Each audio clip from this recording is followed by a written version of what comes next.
வணக்கம். ஆகாஷ்வாணி திருச்சிராப்பள்ளி. மாநில செய்திகள் வாசிப்பவர் சுஜாதா கோபிநாதன். தலைப்புச் செய்திகள். தமிழ்நாட்டில் இந்து சமய அறநிலைத்துறையில் பல்வேறு பணியிடங்களுக்கு தெரிவு செய்யப்பட்ட 80 பேருக்கு பணி நியமன ஆணைகளை முதலமைச்சர் திரு ஜோசப் விஜய் இன்று வழங்கினார். கர்நாடக வனப்பகுதியில் 3 தமிழர்கள் உயிரிழந்த சம்பவம் தொடர்பாக உயர்மட்ட விசாரணைக்கான நடவடிக்கைகள் மேற்கொள்ளப்பட்டு வருவதாக மாநில சட்டத்துறை அமைச்சர் திரு நிர்மல்குமார் தெரிவித்துள்ளார்.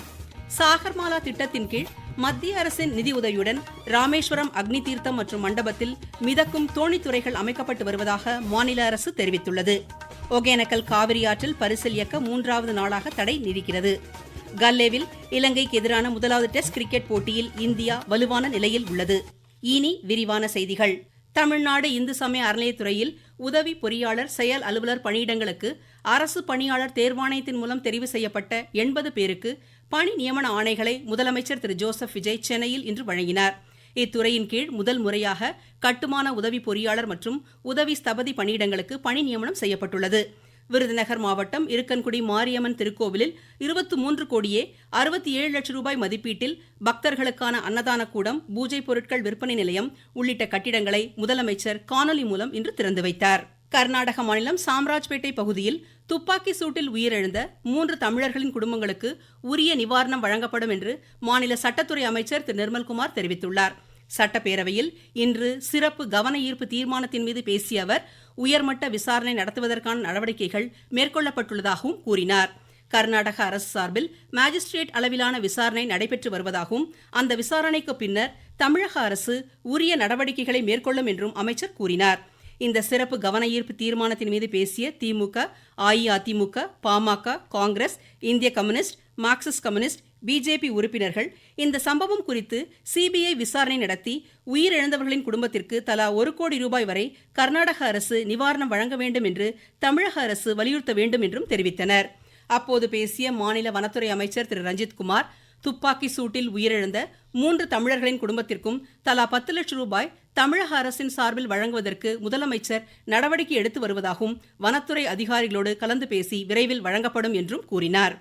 தமிழ்நாட்டில் மீனவர்களின் வாழ்வாதாரத்தை பாதுகாப்பதில் எந்தவித சமரசத்திற்கும் இடமளிக்காமல் மாநில அரசு உறுதியான நடவடிக்கைகளை மேற்கொள்ளும் என்று மாநில சுற்றுச்சூழல் மற்றும் காலநிலை மாற்றத்துறை அமைச்சர் டாக்டர் வி.கே. ராஜீவ் கூறியுள்ளார். கடலூர் மாவட்டம் பரங்கிப்பேட்டையில் இந்துஸ்தான் ஆயில் நிறுவனம் மேம்பாட்டு கிணறுகள் அமைப்பதால் ஏற்படும் சுற்றுச்சூழல் தாக்கம் குறித்த கவன ஈர்ப்பு தீர்மானத்தில் பேரவையில் இன்று பேசிய அமைச்சர், இந்த திட்டத்தினால் சுற்றுச்சூழல், கடல்சார் உயிரினங்கள் மற்றும் மீன்வளம் ஆகியவற்றிற்கு ஏற்படக்கூடிய அனைத்து பாதிப்புகளையும் ஆய்வு செய்து மீனவர்கள் வாழ்வாதாரம் பாதுகாக்கப்படும் என்று கூறினார். கடலூர் நகரிலிருந்து தென்கிழக்கே சுமார் 30 கிலோமீட்டர் தொலைவில் இந்துஸ்தான் ஆயில் கம்பெனி லிமிட்டில் அமைந்துள்ளது. இருக்கிற 4 கிணறுல 3 கிணறுகளில் தற்காலிகமாக செயல்பாட்டில் இல்லை. ஒரு கிணறில் இருந்து மட்டும் உற்பத்தியாகும் எரிவாயு மற்றும் எண்ணெய் நாகப்பட்டினம் மாவட்டம் பிள்ளை பெருமாள் கல்லூரியில் அமைந்துள்ள இந்துஸ்தான் ஆயில் கம்பெனி லிமிடெட் நிறுவனத்தின் எரிவாயு செயலாக்க நிலையத்திற்கு கொண்டு செல்லப்படுகிறது. மீன்வளத்தை பாதிக்கக்கூடிய, சுற்றுச்சூழலை பாதிக்கக்கூடிய எந்த திட்டமாக இருந்தாலும் இந்த அரசு ஒருபோதும் அனுமதிக்காது என்பதை இந்த வாயிலாக நான் கூறிக்கொள்கிறேன். நெடுஞ்சாலை பொதுப்பணித்துறைகளில் கடந்த 5 ஆண்டு கால ஆட்சியில் ஒப்பந்த விவரங்கள் குறித்த வெள்ளை அறிக்கை விரைவில் வெளியிடப்படும் என்று மாநில பொதுப்பணித்துறை அமைச்சர் திரு ஆதவ் அர்ஜுனா தெரிவித்துள்ளார். சட்டப்பேரவையில் தமது துறைக்கான மானிய கோரிக்கை மீதான விவாதத்தின் போது இன்று பேசிய அவர் பொதுப்பணித்துறை உள்ளிட்ட பல்வேறு துறைகளில் ஒப்பந்தங்கள் வெளிப்படையாக நடைபெற்று வருவதாக கூறினார். கடந்த ஆண்டை விட 20% 36% வரை ஒப்பந்தத்தில் மதிப்பீடுகள் குறைந்து வருவதாகவும் அமைச்சர் தெரிவித்தார்.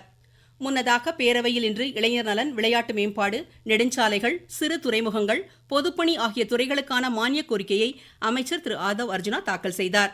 இதில் ஒருங்கிணைந்த சாலை உள்கட்டமைப்பு மேம்பாட்டு திட்டத்திற்கு 9315 கோடியே 58 லட்சம் ரூபாயும், சென்னை எல்லை சாலை திட்டத்திற்கு 3540 கோடி ரூபாயும் ஒதுக்கப்பட்டுள்ளதாக கூறினார். நகர பகுதிகளில் போக்குவரத்து மேம்பாட்டு திட்டத்தை செயல்படுத்த சுமார் 912 கோடி ரூபாயும், தமிழ்நாடு சாலை மேம்பாட்டு நிறுவனத்திற்கு 593 கோடி ரூபாயும் நிதி ஒதுக்கீடு செய்யப்பட்டிருப்பதாக அமைச்சர் கூறினார். சாகர்மாலா திட்டத்தின் கீழ் மத்திய அரசின் நிதி உதவியுடன் ராமேஸ்வரம் அக்னி தீர்த்தம் மற்றும் மண்டபத்தில் மிதக்கும் தோணித்துறைகள் அமைக்கப்பட்டு வருவதாக கூறினார். மேலும் அக்னி தீர்த்தம், பாம்பன், மண்டபம் மற்றும் ராமேஸ்வரம் தீவை சுற்றியுள்ள பகுதிகளில் படகு சேவைகளை செயல்படுத்த நடவடிக்கை எடுக்கப்படும் என்றார். பயணிகள் படகுகளை பயன்படுத்துவதற்கு இணையவழி பயணச்சீட்டு, QR குறியீடு சரிபார்ப்பு மூலம் இத்துறையின் வருவாய் மேம்படுத்தப்படும் என்றும் அமைச்சர் கூறினார். பள்ளி கல்வித்துறையில் 1279 கோடி ரூபாய் மதிப்பீட்டில் 975 பணிகள் முடிக்கப்பட்டிருப்பதாகவும் அமைச்சர் கூறினார். நீங்கள் கேட்டுக்கொண்டிருப்பது ஆகாஷ்வாணியின் மாநில செய்தியறிக்கை.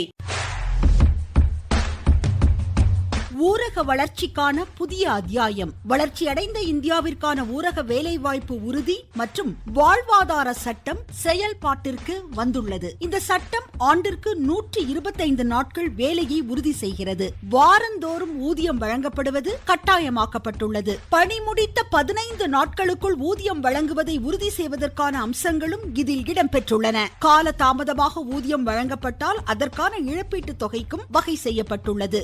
வளர்ச்சியடைந்த இந்தியாவிற்கான பயணத்தில் மோடி அரசு தொடரும் சீர்திருத்த நடவடிக்கைகள். பிரதமர் திரு நரேந்திர மோடி 5வது செமிகான் இந்தியா மாநாட்டை அடுத்த மாதம் 17ஆம் தேதி புதுடெல்லியில் தொடங்கி வைக்கிறார். இதன் ஒரு பகுதியாக அமெரிக்கா, ஜப்பான், தென்கொரியா, சிங்கப்பூர் உள்ளிட்ட நாடுகளின் தலைமை செயல் அதிகாரிகளுடன் வட்டமேஜை மாநாட்டிலும் பிரதமர் பங்கேற்கிறார். 3 நாட்கள் நடைபெறும் இம்மாநாட்டில் செமிகண்டக்டர் துறையில் மகளிருக்கு அதிகாரம் அளித்தல், தலைமைத்துவம், வளர்ச்சி மேம்பாடு, கலந்துரையாடல் குறித்த அமர்வுகள் இடம்பெறுகின்றன. 40 நாடுகளை சேர்ந்த 500 கண்காட்சியாளர்கள் மற்றும் 240 நிறுவனங்கள் இதில் பங்கேற்கின்றன. பிரிக்ஸ் சுற்றுச்சூழல் அமைச்சர்கள் கூட்டம் மத்திய வனம் மற்றும் சுற்றுச்சூழல் துறை அமைச்சர் திரு பூபேந்தர் யாதவ் தலைமையில் புதுடெல்லியில் இன்று நடைபெறுகிறது. உலகளாவிய சுற்றுச்சூழல் ஒத்துழைப்பை வலுப்படுத்தும் வகையில் நடைபெறும் இக்கூட்டத்தில் உறுப்பு நாடுகளின் அமைச்சர்கள், கொள்கை வகுப்பாளர்கள் உள்ளிட்டோர் பங்கேற்றுள்ளனர். பிரிக்ஸ் இளையோர் உச்சி மாநாடு நாளையும் நாளை மறுநாளும் குஜராத் மாநிலம் காந்தி நகரில் நடைபெறுகிறது. வரும் 22ஆம் தேதி விசாகப்பட்டினத்தில் பிரிக்ஸ் இளைஞர் நலத்துறை உச்சி மாநாடு நடைபெறுகிறது.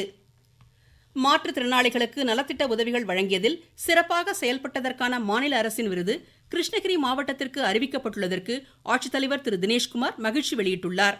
அரசின் திட்டங்கள் அனைத்து மாற்றுத்திறனாளிகளுக்கும் சென்றடைய மாவட்ட நிர்வாகம் முனைப்புடன் செயல்பட்டு வருவதாகவும் அவர் கூறினார். மாற்றுத்திறனாளிகள் நலத்துறை மூலமாக 23 கோடி மதிப்பிலான திட்டங்களும், இதர துறைகள் மூலமாக கிட்டத்தட்ட 12 கோடி மதிப்பிலான திட்டங்களும், 35 கோடி மதிப்பிலான திட்டங்கள் மாற்றுத்திறனாளிகளிடம் கொண்டு சென்று சேர்க்கப்பட்டுள்ளது. 100 மாற்றுத்திறனாளிகளுக்கு 1 கோடி மதிப்பிலான இணைப்பு சக்கரம் பொருத்தப்பட்ட ஸ்கூட்டர்கள் வழங்கப்பட்டுள்ளன. கிட்டத்தட்ட 242 மாற்றுத்திறனாளிகளுக்கு இலவச வீட்டுமனை பட்டா வழங்கப்பட்டு படிப்படியாக அவர்களுக்கு இலவசமாக வீடு கட்டும் திட்டமும் நடைபெற்றுக் கொண்டிருக்கிறது. காஞ்சிபுரம் மாவட்டத்தில் உங்களை தேடி உங்கள் ஊரில் திட்ட முகாம் நாளை நடைபெறவுள்ளதாக ஆட்சித்தலைவர் திருமதி ஸ்னேகா கூறியுள்ளார். இதில் பொதுமக்கள் தங்களது கோரிக்கைகள் தொடர்பாக மனு அளித்து பயன்பெறலாம் என்று எமது செய்தியாளர் தெரிவிக்கிறார். ஒவ்வொரு மாதமும் 3வது புதன்கிழமையில் ஒரு நாள் வட்ட அளவில் தங்கி அரசின் அனைத்து நலத்திட்டங்களும் சேவைகளும் தங்கு தடையின்றி மக்களை சென்றடைவதை உறுதி செய்ய வேண்டும் என உத்தரவிடப்பட்டதன் பேரில் உங்களை தேடி உங்கள் ஊரில் திட்டத்தின்படி நாளை காஞ்சிபுரம் வட்டம் தேர்வு செய்யப்பட்டுள்ளது. கோரிக்கை மனுக்கள் அளிக்க விரும்பும் பொதுமக்கள் காஞ்சிபுரம் வட்டாட்சியர் அலுவலகத்தில் மாலை 5 மணி முதல் 6 மணி வரை மனுக்களை வழங்கலாம் என தெரிவிக்கப்பட்டுள்ளது. காஞ்சிபுரத்திலிருந்து பி ஆர் சிவகுமார். ஒகேனக்கல் காவிரி ஆற்றில் நீர்வரத்து இன்று வினாடிக்கு 12,000 கன அடியாக உள்ளது. 3வது நாளாக பரிசில் இயக்க மாவட்ட நிர்வாகம் தடை விதித்துள்ளது. மேட்டூர் அணைக்கு நீர்வரத்து இன்று வினாடிக்கு 12,350 கன அடியாக அதிகரித்துள்ளது. அணையின் நீர்மட்டம் 82.7 அடியாக உயர்ந்துள்ளது. அணையிலிருந்து குடிநீர் தேவைக்காக 2,000 கன அடி நீர் வெளியேற்றப்படுகிறது. நாகை மாவட்டத்தில் முதலமைச்சர் கோப்பைக்கான விளையாட்டுப் போட்டிகள் அடுத்த மாதம் 4ஆம் தேதி தொடங்க உள்ளது.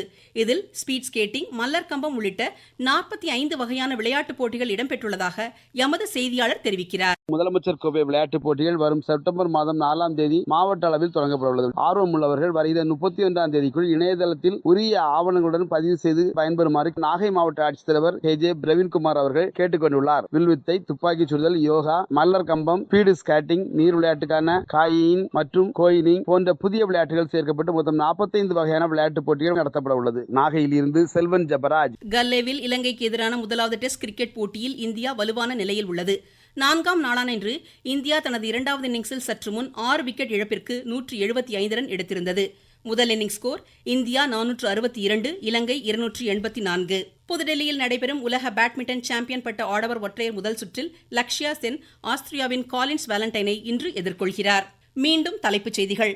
தமிழ்நாட்டில் இந்து சமய அறநிலைத்துறையில் பல்வேறு பணியிடங்களுக்கு தெரிவு செய்யப்பட்ட 80 பேருக்கு பணி நியமன ஆணைகளை முதலமைச்சர் திரு ஜோசப் விஜய் இன்று வழங்கினார். கர்நாடக வனப்பகுதியில் 3 தமிழர்கள் உயிரிழந்த சம்பவம் தொடர்பாக உயர்மட்ட விசாரணைக்கான நடவடிக்கைகள் மேற்கொள்ளப்பட்டு வருவதாக மாநில சட்டத்துறை அமைச்சர் திரு நிர்மல்குமார் தெரிவித்துள்ளார்.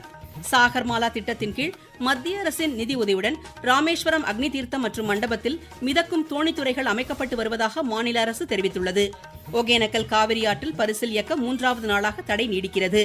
கல்லேவில் இலங்கைக்கு எதிரான முதலாவது டெஸ்ட் கிரிக்கெட் போட்டியில் இந்தியா வலுவான நிலையில் உள்ளது. இத்துடன் இந்த செய்தியறிக்கை முடிவடைந்தது.